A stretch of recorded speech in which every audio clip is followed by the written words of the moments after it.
Mesdames, Messieurs, bonsoir, bienvenue dans l'émission Tough Time consacrée à la 41e journée de la saison, c'est-à-dire la dernière journée régulière de cette saison avant le week-end international. À mes côtés, Nitin Lekraj. Nitin, bonsoir. Bonsoir, Adji. Nous accueillons ce soir comme consultant également Nitish Bagoban. Nitish, bonsoir. Bonsoir, Adji. Alors, messieurs, False Rails placé à 4,50 m pour cette journée. Et sans plus tarder, l'épreuve principale, 1365 mètres, rating 40,56 avec les Arctic Sun, Lake Geneva, D-Major, Snappy, Piquet, Maestro's Salute et Lucky Valentine engagés dans la 6e course. C'est 6 partants avec Lake Geneva qui s'élancera du premier couloir, Nitin. Oui, Lake Geneva qui gagne une belle victoire lors de sa dernière sortie sur 1000 mètres au départ de son compagnon d'écurie Manor Visual. Auparavant, il prend une bonne deuxième place derrière Krugerrand avant que ce dernier ne s'impose sur 4 fois d'affilée. Et le cheval est dans une très belle forme avec une première ligne au départ dans une course de Catane qui prenait beaucoup de train. Certainement, Lienman prétendant sérieux à la victoire. Lake Geneva ici lors de sa victoire, sa seule victoire jusqu'ici chez nous. Oui, le cheval avait gagné dans un joli style ce jour-là, mais il faut prendre en considération qu'il monte de classe. Et d'après moi, son principal adversaire sur papier reste Arctic Sun, qui, je pense qu'il faut ignorer sa dernière course et Winter Sky sur 1000 mètres où il s'était retrouvé un peu en retrait. Il avait eu à ralentir à 500 mètres du but et il n'avait pas pu prendre une part active à l'arrivée. Le cheval est dans une belle forme, comme le témoigne son travail mardi matin ici avec Cédric Ségéon. Cédric Ségéon plus que jamais motivé dans sa quête de la cravache d'or. Arctic Sun qui a tiré une 3e ligne. Comme Lake Geneva, il va apprécier le parcours allongé. Si vous regardez sa forme en début de saison, c'est un cheval qui a fini 3e derrière Charouk et Recall to Life en 61-45. Il a fini 4e derrière Roman Manor et Senso toujours en 61-45 sur 1365 mètres. Et il a pris une bonne deuxième place derrière Haute Roquette en 66-50. Donc le parcours allongé ne sera pas un problème pour lui. Il a déjà fait ses preuves à un échelon supérieur. Comme il a tiré une bonne ligne, et je pense qu'il possède plus de gate speed probablement que Lake Geneva, il pourra se placer devant le coursier de l'écurie Faucune durant la course. Avec la présence de Piquet, Maestro Salute, Lucky Valentine et même D-Major, il y aura un pas assuré certainement dans cette épreuve. Et il pourra courir relax avant d'essayer de faire la différence en ligne droite. Justement, le numéro 3, D-Major, qui n'a rien fait de mauvais lors de ses 4 dernières sorties. Oui, il est toujours dans une très belle forme. Il a même amélioré l'état de sa robe. Mais il faut prendre en considération qu'il affronte un lot plus coriace cette fois et qu'il n'a pas été gâté par la ligne non plus dans cette 6e course. Les autres partants de la course, à l'instar de Lucky Valentine ou encore Maestro Salute. Et Maestro Salute, même s'il a déjà gagné sur 1400 mètres en début de saison, je le préfère sur le kilomètre. Et le cheval est dans une bonne forme, mais lui également il affronte un lot plus coriace cette fois. Lucky Valentine, lui, après 5 mois d'absence, il a réalisé une très bonne course derrière The Pyman lors de sa dernière sortie. Il est resté à Port-Louis pendant assez longtemps après cette course où il a eu un entraînement bien dosé. Il se trouve également dans une belle condition. C'est un cheval qui a pris une bonne deuxième place derrière Denis Brasco lors de son avant-dernière tentative, lors de la 11e journée. Je pense qu'il a probablement bénéficié de sa dernière course. Et avec son poids à plume et sa deuxième ligne, c'est un cheval qui n'a pas besoin nécessairement de partir devant. Il avait couru en attentiste derrière Denis Brasco. Donc, je pense qu'avec son poids plume et sa deuxième ligne, et vu que c'est un cheval qui n'a pas beaucoup couru, il a eu un break de 5 mois, il possède plus de fraîcheur par rapport à ses adversaires. C'est un cheval qu'il faudra certainement inclure dans le TRC d'après-midi. Nitish, la 6e. L'écurie Patrick Mervin avait entré pas moins de 5 chevaux dans cette course mardi matin. Et c'est finalement Artickson qui a été choisi. L'entraîneur Patrick Mervin a sans doute ses raisons ici. Et il faut dire que Artickson a rarement été surclassé ici. En 12 tentatives, il a couru 9 fois dans l'argent. Il appréciera certainement l'allongement de la distance et le train risque d'être lancé dans cette course avec la présence de Lucky Valentine, Maestro Salute et même Piquet. Donc il sera idéalement placé avec sa bonne troisième ligne.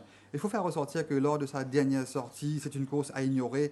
Son cavalier avait dû le reprendre à l'entrée de la ligne droite finale.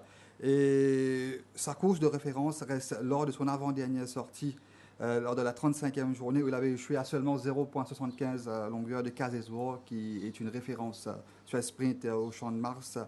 Donc le cheval, il est dans une forme sublime actuellement. Et je pense qu'il possède les moyens pour dominer ce champ. Et son challenger principal se nomme pour moi Lake Geneva, qui, après sa victoire sur le kilomètre lors de sa dernière sortie aux dépens de son compagnon de Kerryman of His Word, il est revenu. Donc c'est un coursier qui fait généralement bien après repos. Il misera certainement sur sa fraîcheur. Et en troisième position, j'aime bien D-Major. Ce matin, j'ai eu l'occasion de converser avec le jockey Gerodis. Il était assez confiant en les chances de D-Major, qui n'a pas besoin nécessairement de courir devant pour bien faire. Il a déjà montré dans le passé qu'il peut venir de l'arrière et certainement il misera sur cela. Donc moi j'aime bien Artickson dans cette course, Lake Geneva et D-Major. D'ailleurs, la course de D-Major. Il y avait également Snappy dans cette course qui avait dû faire des efforts avec la Ponty Marley pour prendre les devants. Les deux chevaux s'étaient disputé la victoire ce jour-là. Il faut dire que les deux chevaux ont maintenu une très bonne condition. Snappy qui a tiré une meilleure ligne par rapport à D-Major cette fois et qui sera monté par Daryl Holland. Le cheval également dans une très bonne condition. Il faudra également le considérer. Voilà, ici, D-Major qui va remonter Snappy à l'intérieur, qui tout de même va prendre la deuxième place dans cette course. D-Major a fait preuve d'un bon finish ce jour-là. Alors, les choix dans la sixième, Nitish, juste pour résumer. Artickson, Lake Geneva et D-Major. Nitin. Artickson, Lake Geneva et Lucky Valentine. Place maintenant à la première course, rating 0,30. À noter ici le retrait de Anaconda Moon, le cheval numéro 5, remplacé par l'Emergency Acceptor, Please to Progress, de l'écurie Rameshwar Gadjedar, qui sera monté par Pravesh Oril. Alors, les chevaux participants à cette épreuve sur les 1500 mètres, Shield of Thunder, Fire Curtain, Strike Again, Torero Dancer, Benjamin Brush, Ekta Tiger, The Balladeer, The Sneaker, Mob Chief et Please to Progress. Donc, Nitish, pour commencer cette première course. Une course très très difficile à décortiquer, Radiv, d'autant plus que c'est une course à conditions réservée aux chevaux qui ont couru au minimum 6 fois et qui n'ont pas gagné au cours des 12 derniers mois sur notre turf. Shield of Thunder, malheureusement pour lui, il a tiré une mauvaise ligne. Et quand on regarde la carte, c'est le seul front-runner dans cette course. Et moi, j'aime bien un petit cheval qui m'a laissé une bonne impression ces dernières semaines. C'est le numéro 6, Benjamin Brush. La semaine dernière, le 18 novembre dernier, il avait réalisé un bon barrier trial muni des Binkers et des Noseben. Mardi, il a laissé une assez bonne impression aux côtés de Rock This Town à l'entraînement. Et avec son quatrième couloir, je pense qu'il aura l'occasion, par rapport à Shield of Thunder et d'autres chevaux, peut-être qu'il aura l'occasion de diriger les opérations. Et je pense qu'il devrait faire une bonne course. Il y a aussi Strike Again. Hein. Strike Again, lors de sa dernière sortie, il avait une course éprouvante en épaisseur. Et malgré cela, il n'avait pas été surclassé. Il avait pris une bonne quatrième place à 0,90 longueur d'un Craftsman des grands jours.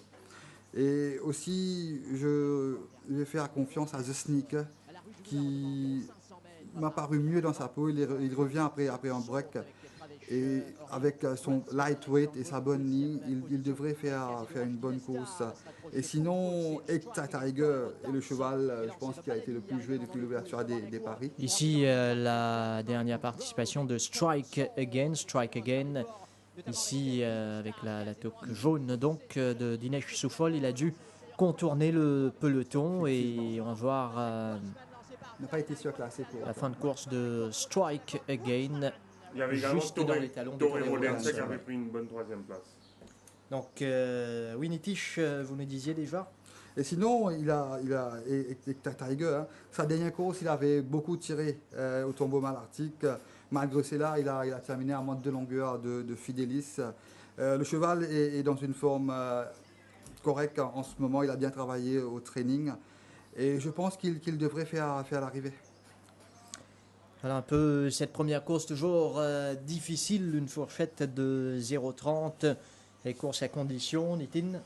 Oui, je pense que les deux meilleurs chevaux de la course sont Sheila Offender et Strike Again.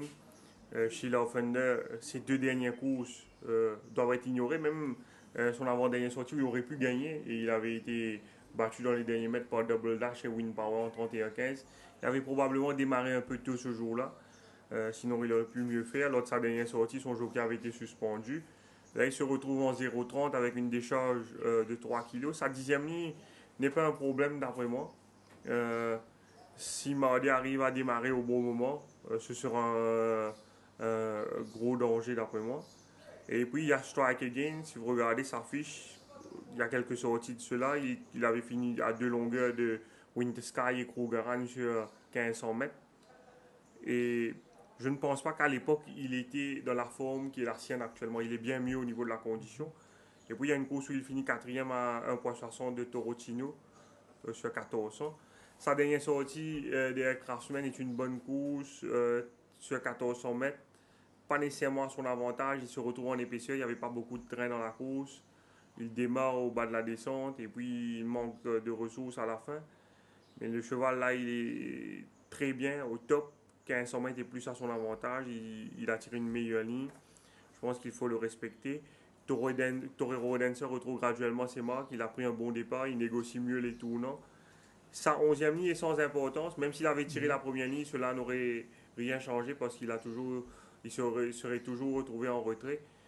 C'est un jeune cheval, donc on ne peut pas l'ignorer. Benjamin Brush, je suis d'accord avec Nitish, c'est un cheval qui a été soigneusement préparé. Au fait, je pensais que Naiko allait le monter. Il l'a d'ailleurs monté hier matin. Le cheval est dans une très bonne condition. Il faut dire que lorsqu'il a effectué son barrier trial, on lui a muni le Monty Roberts Blanket. C'est pour ça qu'il a pris un aussi bon départ. Mais finalement, Naiko le délaisse pour The Sneaker. Donc, probablement, c'est parce que Vincent Light a visé cette course avec The Sneaker. Donc, on aurait tort de négliger également les chances de The Sneaker en se basant sur cette logique. Et Tataga qui est très très bien.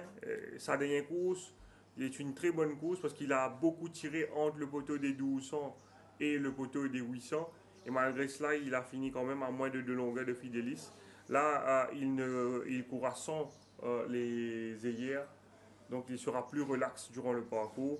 Et avec son avantage au handicap, il peut également jouer au trouble fait.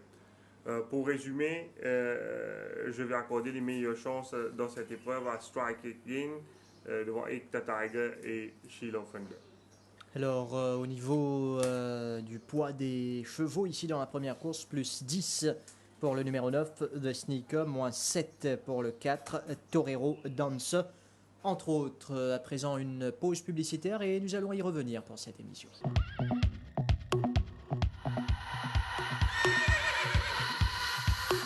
Place à la deuxième course, 1850 mètres, rating 0,25 avec Brandewin, Dust in the Wind, également Mighty Lion, Ice Trigger, Kowloon Bay, Royal Performer, Aromonches et Zip It. Nitin? Sur papier, Mighty Lion, le cheval à battre, il reste sur 3 deuxième places lors de ses 4 dernières sorties. Il a tiré la première ligne. Il revient seulement après 2 semaines, après sa bonne course des Strom. Le parcours allongé plus à son avantage. On va voir sa dernière course où il avait bien sauté, mais Stroom était beaucoup plus rapide que lui sur un 1600 mètres, et même Obama. Et on va voir que lorsque Obama va réduire le train, CGO va quitter les bas pour se placer à l'extérieur de Stroom au bas de la descente. Et alors que pendant ce temps, son principal adversaire, Stroom, avait une course idéale, lui, il était le nez au vent. Mais il s'était quand même montré très accrocheur dans la ligne droite et Stroom avait dû puiser vraiment dans ses réserves pour le battre au finish ce jour-là. Le cheval a été maintenu sur la fraîcheur, il n'a pas eu beaucoup de travail, il s'est contenté d'un travail d'entretien, mais il était toujours dans une bonne condition et avec une première ligne au départ.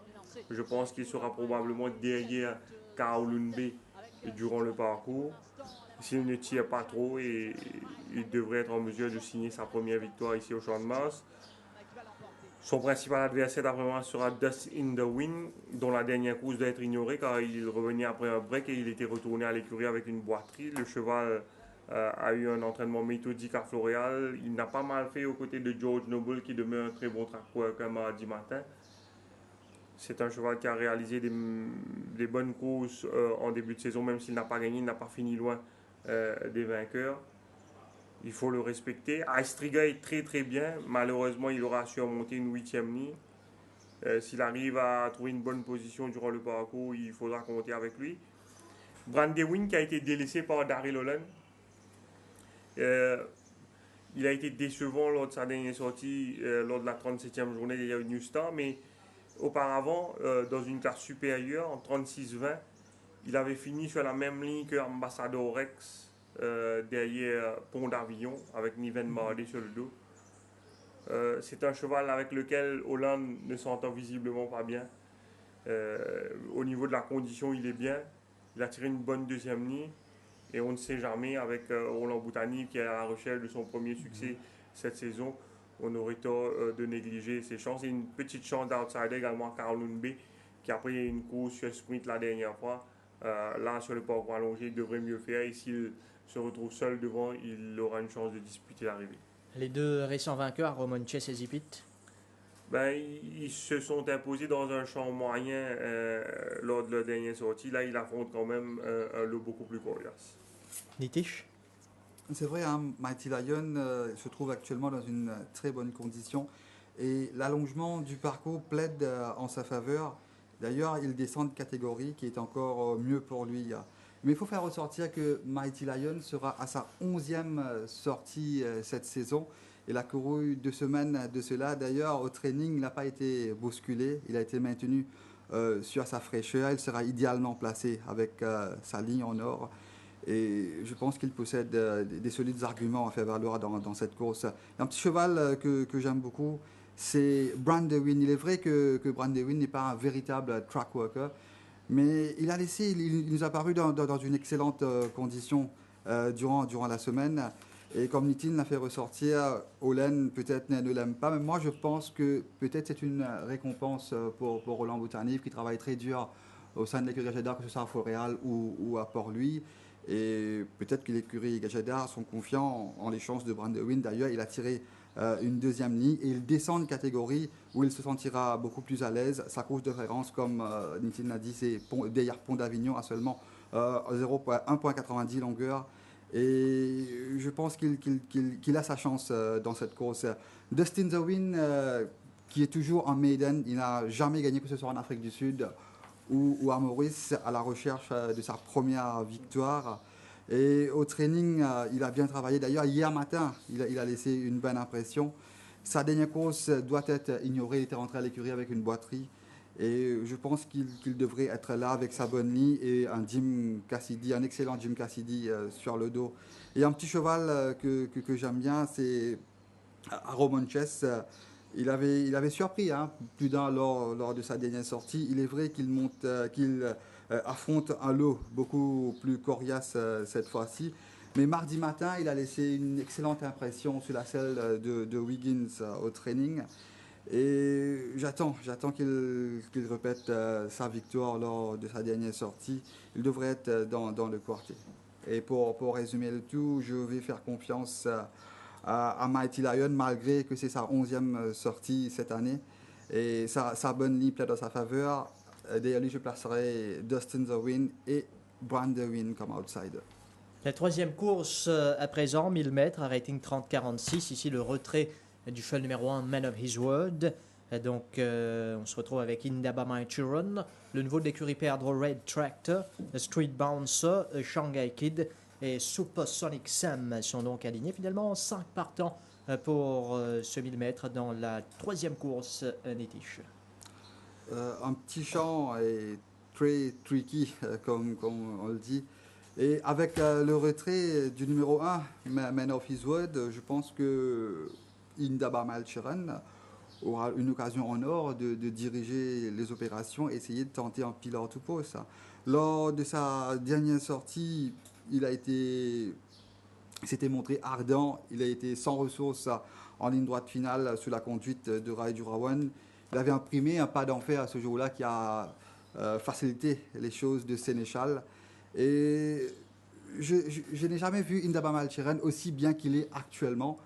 Il est bien dans sa peau. D'ailleurs, par rapport à l'état de sa robe qui s'est sensiblement amélioré, preuve que Indaba Malchiran est au summum de sa forme actuellement.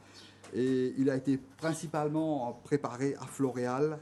Et je pense avec sa bonne ligne dans un petit champ de 5 partants, il aura son mot à dire. Et il y a Red Tractor que beaucoup de personnes disent des choses favorables sur ce cheval. D'ailleurs, lors de sa première sortie en Afrique du Sud, il avait été victorieux sur la selle de Caris Titan. Dans cette course, il y avait un certain Zambezi Torrent et Kremlin Captain, deux chevaux qui ont confirmé au Champ de Mars. Et d'ailleurs, il était très régulier en Afrique du Sud. Sa préparation s'est déroulée vers la fin d'octobre. Il a laissé entrevoir d'excellentes dispositions à l'heure des galops. C'est un cheval qui aime courir fraîche et certainement il aura son mot à dire avec sa bonne deuxième ligne. Et aussi Street Bouncer, malheureusement pour lui, il partira du 5e couloir extérieur par rapport à cette course. Il affronte certes un lot restreint, mais je pense qu'il devrait être là. Probablement, Indaba Malchiran, je pense qu'Indaba Malchiran possède plus de gate speed que Street Bouncer dans cette course. Et je le mettrai à la 3e place. Nitin? Ben, je me trompe peut-être, mais je pense que Street Bouncer est probablement plus rapide. Lui, à la base, c'est un vrai spécialiste du 1000 mètres. Indaba Malchiran, même s'il a gagné sur 1000 mètres en Afrique du Sud, il est parti gagner jusqu'à 1400 mètres. Sur 1000 mètres, ici au Champ de Mars, Indaba Malchiran n'a pas démontré autant de pas lors de ses deux tentatives sur ce parcours. La dernière fois, lorsque Street Bouncer gagne les 1000 mètres en 56 secondes et 45 centièmes, il devance Maestro Salute au départ. Il gagne une belle course. Il a été entraîné à la mer. Après cette course, il revient après un break. Malgré sa 6e ligne, je pense qu'il pourrait se retrouver aux avant-postes dans cette épreuve. S'il n'est pas inquiété, s'il est en bonne forme, parce que Street Bouncer, il faut dire que c'est un cheval assez délicat. C'est pour cette raison qu'il revient après un break de presque 2 mois. Mais s'il n'est pas inquiété, je pense qu'il sera difficile à remonter. Indaba My Children, c'est vrai qu'il est très bien. Sa dernière course avec Rajurawan est à ignorer parce qu'il s'était montré trop ardent peu après le départ et il avait pris la main de son jockey, comme on le dit dans le jargon. Il sera certainement plus percutant cette fois avec une première ligne au départ. Et on suivra de près les débuts de Red Tractor.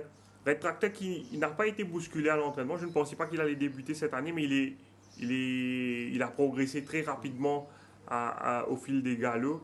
Son barrier trial fut très intéressant avec Jeannot Bardotier, comme on va le voir à l'écran ici.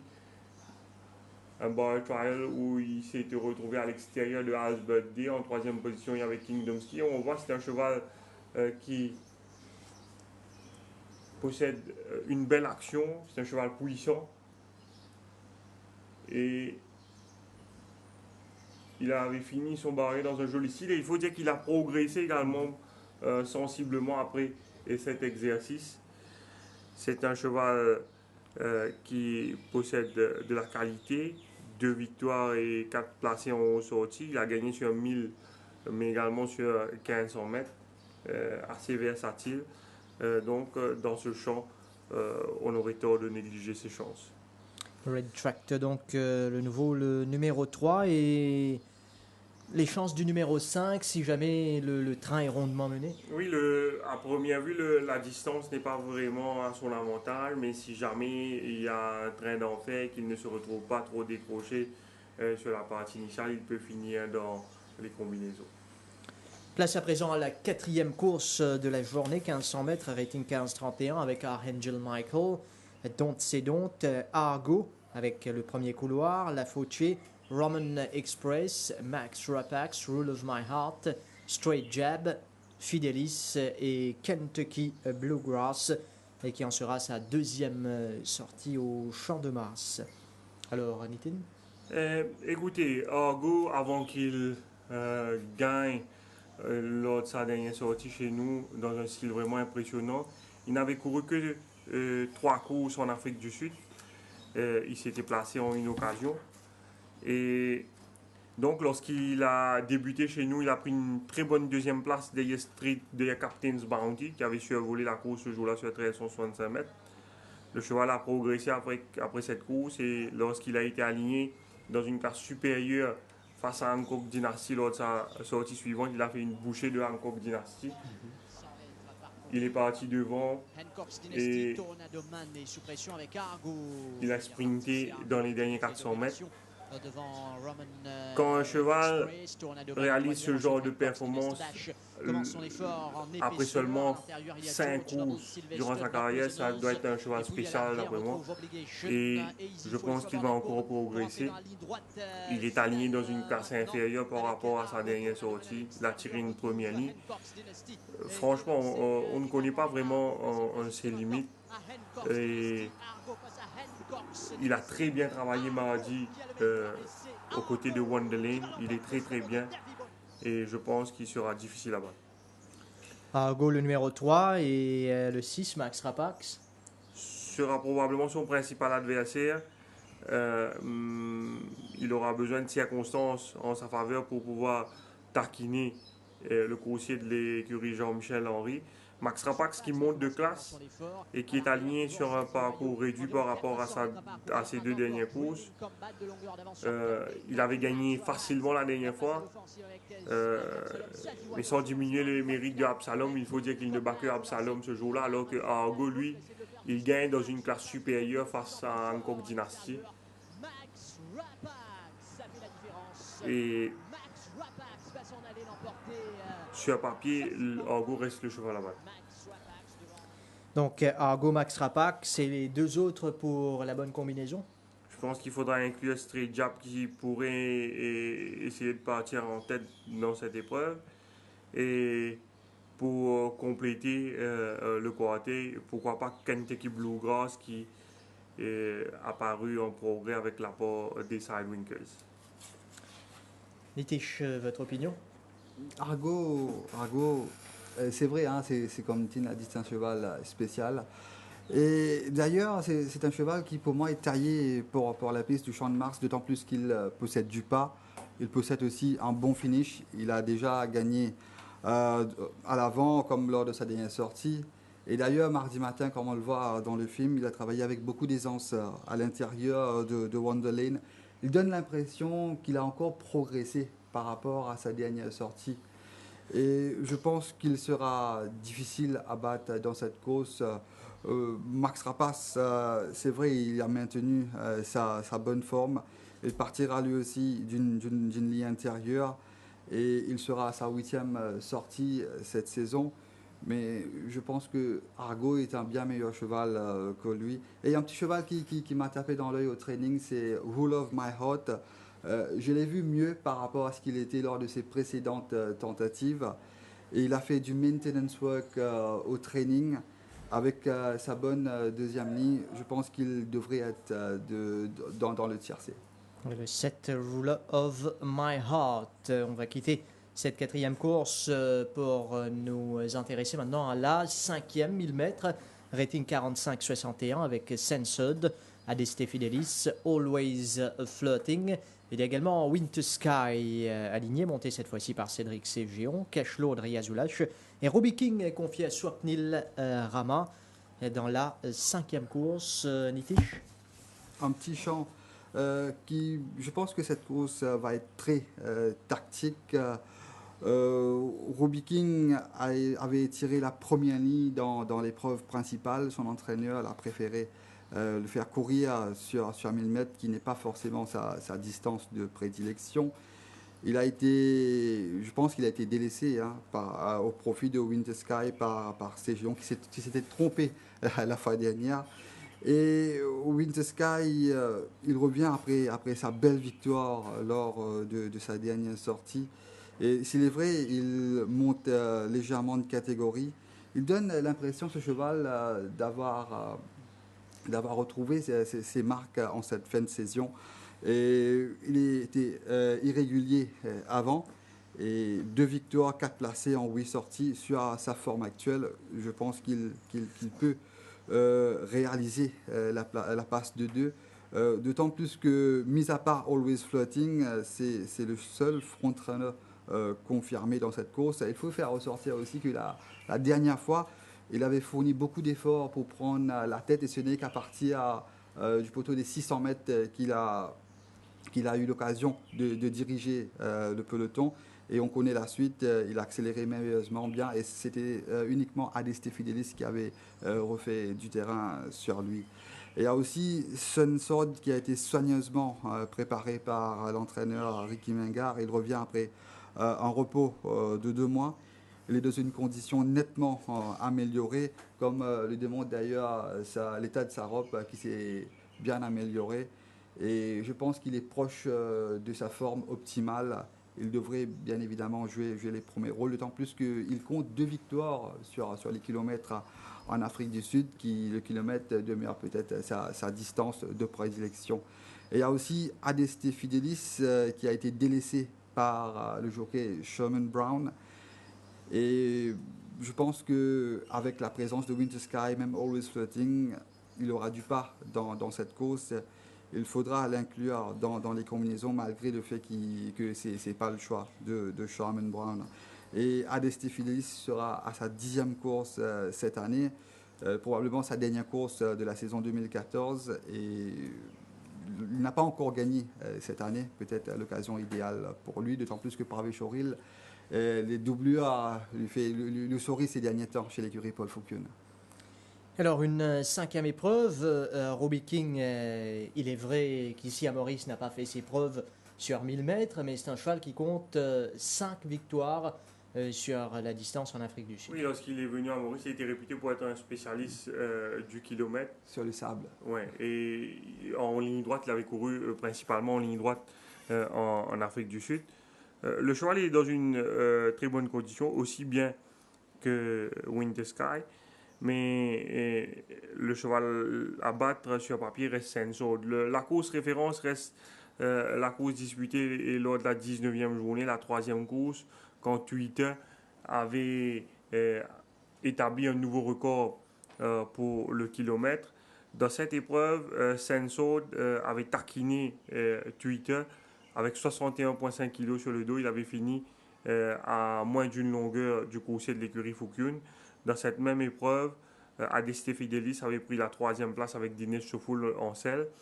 Et durant le parcours, Adeste Fidelis s'était retrouvé piégé derrière Vardarshan qui n'avançait pas vraiment à environ 400 mètres du but. Sinon, il aurait probablement fini encore plus près de Twitter et de Censored. Censored qui a été décevant à sa dernière sortie. Il y a 2 raisons qui pourraient expliquer sa mauvaise course lors de la 31e journée à sa dernière sortie derrière Haute Roquette. Primo, il retournait un peu vite, seulement 2 semaines après une course sur 1365 mètres derrière Roman Manet. Il n'a probablement pas aimé cela. Et la deuxième raison, c'est que c'était un 1400 mètres qui était probablement un peu trop long pour ses aptitudes. Il est parti se refaire une santé à la mer. Il revient sur le kilomètre. Je pense qu'il s'assurera ce qui est un bon rythme dès la partie initiale. Jim Cassidy, c'est probablement sa meilleure chance de la journée. Il reste le cheval à battre. Derrière lui, je vais placer Adeste Fidelis et pour la troisième place, Ruby King. Voilà maintenant la 7e course, 1500 mètres, rating 25-41, avec Rumtum Tugger, Artful Prince qui défend les couleurs de l'écurie Gilbert Roussette maintenant, Navy Star, Prince of Wings, Torotino, Even Chance et Sénéchal qui avait gagné la fois dernière avec Vinay Naiko sur le dos. Rumtum Tugger également, autre récent vainqueur engagé dans cette course, Nitin. Oui, Sénéchal qui m'a impressionné par la façon dont il a gagné la dernière fois, même si c'était à première vue un soft ride de son jockey. Il gagne quand même dans un joli style. On le voit ici, il est en queue de peloton. Indaba Marchildon était parti vite devant. Et là, son jockey qui attend. Freedom, son compagnon d'écurie, avait fait illusion à l'entrée de la ligne droite. Il est toujours parmi les derniers à ce stade, Sénéchal. C'est un cheval qui a tendance à verser vers l'extérieur dans la ligne droite. Naiko avait su le maîtriser la dernière fois. Et cette fois, il sera monté par Duke Curry qui va certainement essayer de prendre les dispositions nécessaires. Il partira du premier couloir. Il est aligné dans une classe inférieure par rapport à sa dernière course. Il est très bien au niveau de la condition. Je vais faire de lui mon favori dans cette course. Derrière lui, je vais passer Rumtum Tugger qui s'est montré très régulier depuis le début de la saison, auteur d'une belle victoire aux dépens de Ravatak la dernière fois. Il monte de classe, mais il a très bien travaillé mardi matin. Également jeudi, il a laissé une bonne impression lors de son travail. Je vais le placer en deuxième position des Sénéchal. Et pour la troisième place, je vais inclure Torotino, qui a été une petite déception la dernière fois derrière The Pyman, mais je pense que le 1400 mètres, il demande plus de distance pour s'exprimer ce cheval et il est appelé à mieux faire sur 1500 mètres demain. Un mot sur Artful Prince qu'on ne peut vraiment juger à ce stade et également Navy Star. Oui, le cheval a démontré des gros progrès au niveau de son comportement depuis qu'il est passé chez l'écurie Roussette. Il s'est assagi, il est plus appliqué au travail, il se trouve dans une excellente condition. C'est un cheval qui a du potentiel et qu'on aurait tort de négliger, surtout avec Johnny Geroudis sur le dos dans cette épreuve. Nitish? Rumtum Tugger, véritable modèle de régularité. Il compte 3 victoires cette année en 8 participations. D'ailleurs, après sa dernière victoire aux dépens de Ravatak, il est parti se refaire une santé à Floréal. Et redescendu à Port-Louis 2 semaines de cela. Mardi matin, il a tapé dans l'œil au training. Il a réalisé un excellent chrono dans les derniers 400 mètres de son travail en 22 secondes 42 centièmes. Un chrono vraiment exceptionnel, sans être vraiment sollicité. Il respire la santé en ce moment. Au vu de sa régularité, et malgré la présence de Sénéchal, je pense que Rumtum Tugger, c'est le cheval à battre dans cette course. Derrière lui, j'aime bien Sénéchal. Il est vrai, il avait impressionné de par la façon qu'il avait gagné lors de sa dernière course. Il court dans une classe légèrement inférieure et il donne l'impression qu'il a encore progressé au niveau de sa condition par rapport à sa dernière victoire. Mardi, il a très bien travaillé aux côtés de In the Frame. Et avec sa bonne ligne au départ, définitivement, il sera de l'arrivée. Un petit cheval que vous avez mentionné tout à l'heure, que j'aime bien, hein. C'est Artful Prince. Il a été soigneusement entraîné depuis qu'il est passé sous la férule de l'entraîneur Gilbert Roussette. Comme Nitin l'a fait ressortir, il donne l'impression de s'être assagi. Et il a paru dans une belle condition physique. En Afrique du Sud, il avait démontré qu'il possède du pas. Il avait déjà dirigé les opérations, suivre proche du meneur. Avec sa bonne troisième ligne, j'attends une bonne course de sa part. Ça, c'était donc pour la 7e course, 8e et dernière épreuve de la journée, 1365 mètres. Rating 20-36 avec Al Mahara, Mélanie Mesta, Brazo, Mr. Brightside, épicentre de l'écurie Jean-Michel Henry, c'est un nouveau. Mighty Fine, et puis l'autre nouveau, Albert D de l'écurie Rameshwar Gajedar. Quelques mots sur ces deux nouveaux, Nitin? Oui, épicentre, c'est un cheval qui est encore maiden, qui compte cependant 12 placés en 22 sorties, qui a souvent fini très près du vainqueur lors de ses tentatives en Afrique du Sud. Il aurait pu briser son Méden, mais il a joué de la malchance. C'est un cheval qui a régulièrement couru sur 1000 mètres, qui possède du pas. Il portait habituellement des œillères en Afrique du Sud. Il sera muni des Sidewinkers pour sa première sortie ici. On le voit ici en deuxième position lors de ce bar trial. Et c'est un cheval qui a l'air dans une bonne condition. C'est un coursier de 5 ans. Il a tiré la première ligne. Il a de la vitesse. On doit s'attendre à une bonne course de sa part d'après moi. Alberts D, lui, il a souvent donné du fil à retordre aux handlers au cours de sa préparation. Mais il a bien amélioré son comportement depuis quelques temps. Il se trouve dans une bonne condition, mais il a été délaissé par le jockey Wiggins qui a préféré Brazo. C'est un cheval qui n'a pas couru depuis plus d'1 an, donc ce serait préférable de le voir en compétition là-bas. Alors, Nitish, comment voyez-vous la dernière? Lors d'une interview ce matin avec le jockey Gerodis, il était très confiant en les chances de Millennium Mesta. D'ailleurs, il l'a donné comme his best ride of the day. Et d'ailleurs, le cheval a réalisé une excellente prestation aux côtés de Max Rapace vendredi dernier. Et là, on le voit dans le film lors de sa dernière sortie, où il avait été gêné à un moment crucial après le départ de la course par Billy Bojangles. Par Straight Jab. Straight Jab, voilà. Et d'ailleurs, le jockey de Straight Jab avait été sanctionné par les commissaires pour careless riding. Et malgré cela, il avait bien terminé et avait fait preuve d'un excellent finish pour dominer Cool Style ce jour-là. Et d'ailleurs, mardi matin, il m'a tapé dans l'œil au training de par sa belle forme lors de son travail en solitaire. Il faut également dire qu'il avait été gêné au dernier tournant lorsque Straight Jab avait dérivé à l'extérieur. Quel avantage face à Millennium Mesta qui est lancé par Johnny Gerodis. Cool Style le long du rail est également intéressant avec Millennium Mesta. Millennium Mesta, Cool Style, Millennium Mesta, Cool Style. Millennium Mesta qui résistait donc à Cool Style la fois dernière. Il y a également le numéro 1 Almahara qui, selon une indication sur la balance, aurait perdu 16 kilos. En fait, lors de leur dernière confrontation directe entre Almahara et Millennium Mesta, c'était Almahara qui avait pris le dessus sur le coursier de l'écurie Roussette. Il faut faire ressortir ce jour-là que c'était une monte exceptionnelle de la part de Robbie Buck sur Almahara. Millennium Mesta, personnellement, il n'était pas encore au top ce jour-là. Et je pense qu'il a progressé davantage. Et au vu de sa bonne deuxième ligne, je pense qu'il a un léger avantage sur Almahara. Et derrière Almahara, Millennium Mesta, ce duo pour les deux premières places. Moi, je pense que le danger principal pour Millennium Mesta reste le numéro 4, Mr.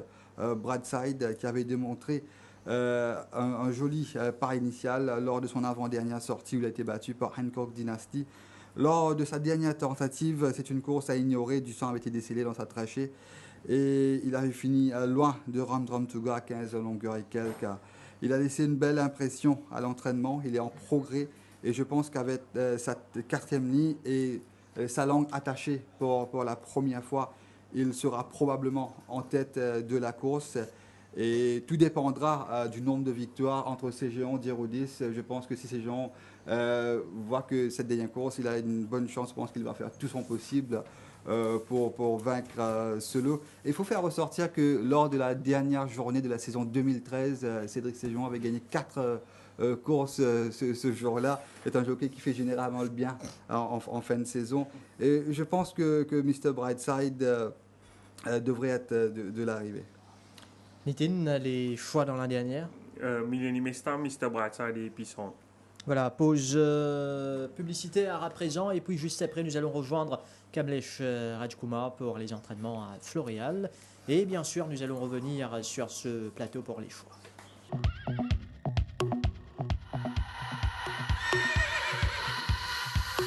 Les chevaux qui peuvent prétendre à la victoire dans la première course sont principalement Torero Dancer, qui a bénéficié d'une bonne préparation et qui est définitivement en constant progrès. Strike Again, qui se refait une santé à Floréal et qui est toujours bien au niveau de sa condition. Et Fire Curtain, qui affiche une forme nettement améliorée et qui devra courir en progrès. Dans la deuxième course, Mighty Lion est en pleine possession de ses moyens et il reste le favori logique de la course. Ice Trigger a maintenu une bonne condition physique et il peut faire l'arrivée. Dans la troisième course, Indaba Mighty Run a accompli des signes évidents de progrès et il a laissé une bonne impression lors de son travail. Shanghai Kid est sur la bonne voie au niveau de sa progression et il reste un outsider intéressant. Dans la quatrième course, Argo a tapé dans l'œil de par sa bonne condition physique et il a les moyens de réaliser le doublé. Max Rapax respire la santé et il figure parmi les principaux prétendants. Ruler of My Heart progresse de façon plaisante et il ne vient pas pour faire de la figuration. Dans la cinquième course, Always Flirting est très bien physiquement et il a une belle carte à jouer sur sa forme actuelle. Hades Fidelis a bien assimilé son travail ces derniers temps et il est proche de son meilleur niveau. Winter Sky est en pleine possession de ses moyens et il part avec une chance d'outsider. Dans la sixième course, Lake Geneva a bénéficié d'un break à Floréal, ce qui semble lui avoir fait beaucoup de bien. Arctic Sun semble avoir retrouvé ses automatismes et il figure parmi les principaux prétendants. Piquet affiche toujours une forme plaisante et il peut terminer dans les combinaisons. Dans la septième course, Torotino est mieux par rapport à son dernier galop de course et il mérite d'être suivi de près. Seneschal a gardé une bonne forme en apparence et il possède de bonnes chances de doubler la mise. Rum Tum Tugger est à son meilleur niveau actuellement et il doit être retenu à l'arrivée. Dans la huitième course, Milni Mesta a maintenu une belle forme et il se présente comme le favori logique. Almara affiche une forme plaisante et il possède de bonnes chances de disputer l'arrivée. Epicenter a bien assimilé son travail et il semble s'être bien acclimaté aux conditions locales.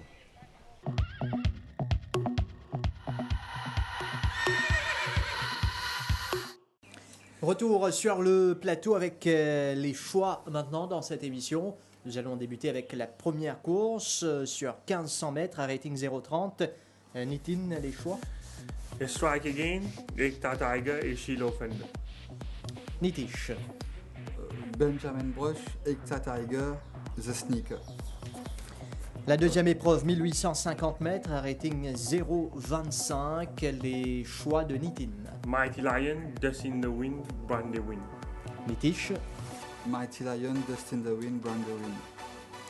La troisième épreuve sur 1000 mètres, rating 30-46 avec le retrait, je vous le rappelle, de Man of His Word. Nitin, les choix. Street Bouncer, Red Tractor, Indaba My Children. Nitin. Indaba My Children, Red Tractor, Street Bouncer. C'est donc les choix de Nitish, Indaba My Children, Red Tractor et Street Bouncer. La quatrième épreuve, 1500 mètres, rating 15-31. Nitin Lekradj, vos choix. Argo, Max Rapax, Straight Job. Nitish. Argo, Max Rapace, Ruler of My Heart. La cinquième épreuve sera courue sur 1000 mètres pour les choix avec un rating de 45-61. Nitin. Senso, Adeste Fidelis, Ruby King. Nitish. Winter Sky, Always Floating, Adeste Fidelis. La sixième course, rating 40-56 sur 1365 mètres. Nitin. Arctic Sun, Lake Geneva, Lucky Valentine. Nitish, les choix. Arctic Sun, Lake Geneva, D-Major. La septième épreuve, 1500 mètres, rating 25-41. Nitin Lekradj. Seneschal, Rum Tum Tugger, Torocino. Nitish. Rum Tum Tugger, Seneschal et Artful Prince. Et huitième et dernière course, 1365 mètres, rating 20-36. Les choix de Nitin. Millennium Mesta, Mr. Brightside, Epison. Nitish. Millennium Mesta, Mr. Brightside, Al Mahara. Voilà pour les choix concernant cette 41e journée de la saison où Raijurawan est déjà sacré champion chez les Mauriciens. Il y aura une belle lutte entre Johnny Geroudis et Cédric Ségéon pour le titre au classement général. À présent, Banker et Outsider. Nitin d'abord. Banker, Argo et Outsider, Ekta Tiger. Nitish. Benke, je vais dire Indaba My Children, Minesta et Rom Tom Togo. Je pense que ces 3 chevaux ont de fortes chances de triompher demain. Outsider, j'aime bien Benjamin Brush et Winter Sky. Merci Nitish, merci également à Nitin ainsi qu'à toute l'équipe derrière la réalisation de cette émission. Mesdames, Messieurs, merci de votre attention et bonne soirée.